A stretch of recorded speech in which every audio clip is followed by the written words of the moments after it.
Mes chers amis, bonjour, j'espère que vous allez bien et que votre dimanche se passe très très bien.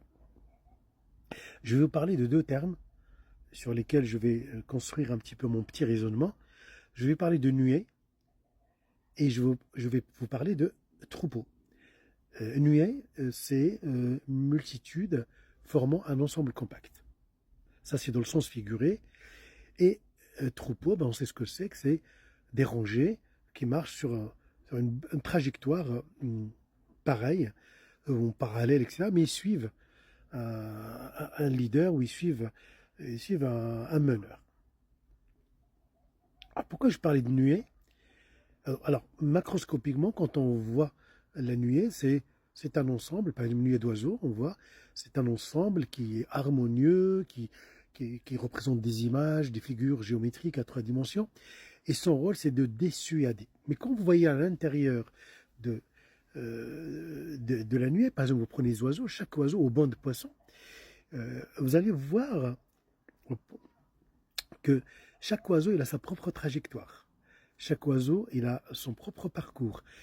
Les oiseaux ne se heurtent pas, il n'y a pas de choc entre ces oiseaux, mais l'ensemble est harmonieux et l'ensemble donne une figure de solidarité et d'harmonie.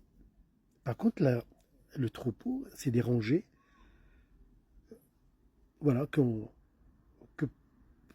qui suivent une trajectoire, ils suivent un meneur, et si le meneur tombe dans le précipice, il tombera avec. Il y a un tableau très célèbre, je ne sais pas comment il s'appelle, mais allez le voir. Je ne sais pas s'il s'appelle le suicide des moutons ou des troupeaux, et il est bien. Vous voyez que c'est un tableau. Je mettrai sur TikTok cette image, ce tableau. Mais pourquoi je parlais de ça? Les Marocains, c'est une nuée. Et nous, dans les réseaux sociaux, nous sommes une nuée. Une nuée, chacun de nous a sa propre trajectoire, son propre parcours, sa propre histoire. Mais on est rentré dans cette nuée pour donner une image harmonieuse, macroscopique de ce que c'est que le Marocain, qui défend son pays selon ses moyens, selon son potentiel, de là où il est. Et ça, c'est très important. Par contre, le troupeau, il est obligé de penser comme le meneur. Il est obligé de penser comme celui qui dicte l'idée, celui qui dicte le mensonge, celui qui dicte l'information. Et il est relayé d'une manière vraiment très stupide parce qu'il n'y a pas de réflexion, il n'y a rien. Par contre, dans la nuée, chacun est indépendant tout en étant architecte d'une harmonie nationale. Et l'idée est que j'espère que va être captée, c'est que chacun de nous parle de son parcours personnel sur les réseaux sociaux. C'était quoi le déclencheur pour nous, Marocains? C'est quoi qui a déclenché en nous cette, ce sentiment de devoir d'aller au front de la confrontation avec nos voisins? Et ça s'est accéléré depuis 2019, après le Hirak. Le Hirak qui était éteint, pas parce qu'il y a un consensus national, on peut en débattre, c'est parce qu'il y avait le Covid. Le confinement, etc. Je pense que le Covid, elle a rendu service à pas mal de régimes, en bien ou en mal. Donc, nous, Marocains, on s'est vu dans nos vies personnelles. Moi, personnellement, j'étais agressé plusieurs fois. Euh, Dès qu'on sait que je suis marocain, on me lance des piques. On n'arrête pas de parler de mon histoire, on n'arrête pas de parler de mon roi, on n'arrête pas de parler de mon TGV, de mon aéroport, de mon port, de tout ce que fait le Maroc. Toujours, on va vraiment le ridiculiser, le ramener à un échec, ou comme quoi on a vendu le pays, notre tourisme, qui est résumé à un tourisme sexuel, ce qui est faux. Parce que, voilà, donc, et moi, avant, je disais, mais c'est des cas isolés, c'est des confrères, c'est des collègues, voilà, ils parlent comme ça.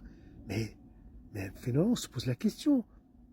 Non, c'est pas innocent tout ça. Non, ce sont des gens qui sont sur une trajectoire. Il y a un meneur.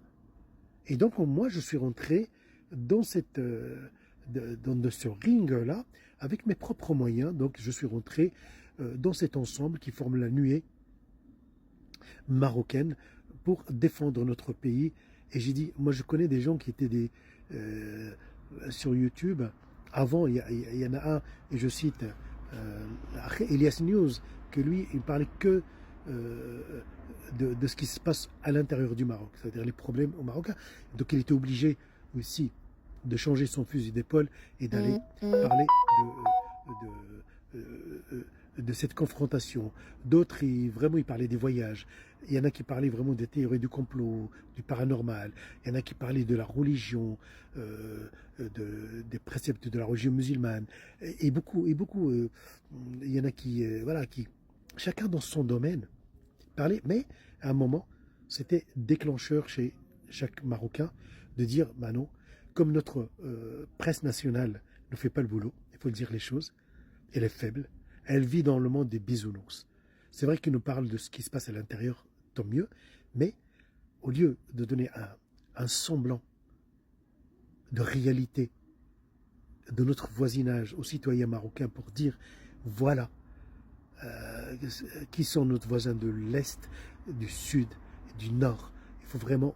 On connaît plus l'histoire espagnole, parce que c'est une histoire aussi, parce que c'est une monarchie, parce que l'Espagne, plus les 3/4 de l'Amérique latine parlent espagnol. Donc au-dessus de nous, il y a une grande civilisation. Il y a le Portugal, c'est une grande civilisation. Malgré la taille du pays, on connaît la France, c'est un empire. Donc après, il nous a plus parlé de ces gens. Même Hassan II, il a dit, je crois, il a dit à soit Albert Duroy, soit Alain Duhamel dans L'heure de vérité, dans une interview. Et je crois que c'est Albert Duroy, il a dit à Hassan II, qui doit faire le plus de pas vers l'autre. Il lui a dit, mais c'est vous, parce que nous, on vous connaît sur les bancs de l'école marocaine, les bancs de l'école marocaine. On vous connaît, on connaît votre histoire, on connaît votre art culinaire, on connaît beaucoup de choses. Mais la faute qui a été commise, c'est qu'on ne nous a pas parlé du voisin de l'Est. Pas uniquement l'Algérie, on ne nous a pas parlé de la Libye, de la Tunisie, de l'Égypte. Si, l'Égypte un petit peu, mais les pharaons. Mais on aurait dû nous parler de nos voisins. Comme ça, le Maroc aurait pu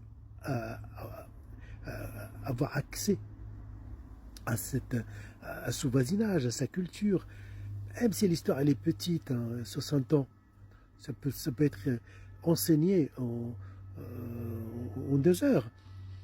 Mais avant ça, il y avait les Ottomans, il y avait les Français. Moi, je reproche à mon école, je reproche à ma presse de me laisser vraiment orphelin d'informations et orphelin de défense.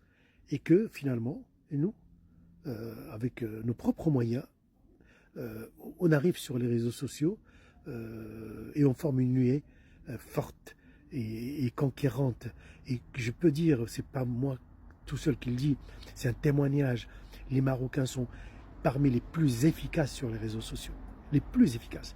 Parce qu'on n'est pas financé. On est financé par personne parce qu'on est libre. Par contre, de l'autre côté, c'est les rangées. Je dis le mot troupeau, vraiment, c'est pas péjoratif. Je vous prie de m'excuser. C'est juste une image pour dire on suit. On trouve l'information chez Monsieur X et Monsieur Y et Monsieur Lambda de ce groupe. Ils ont les mêmes idées. Ils ont les mêmes idées reçues. Ils ont les mêmes critiques. Mais ils n'ont pas de recul par rapport à ce qu'on leur donne comme information. Donc, voilà, je voulais opposer ces deux termes, nuée et rangé au troupeau, mais je vous prie de m'excuser, c'est pas péjoratif. Troupeau, c'est juste pour dire, voilà, il y a une organisation spatiale d'idées chez certains, et puis il y a une liberté chez les autres, mais cette liberté-là forme ce qu'on appelle une base génératrice d'une nation, comme dans les espaces vectoriels, à n dimensions, et ça donne le Maroc, et ça donne cette force-là. Je vous souhaite une excellente journée, et à très bientôt.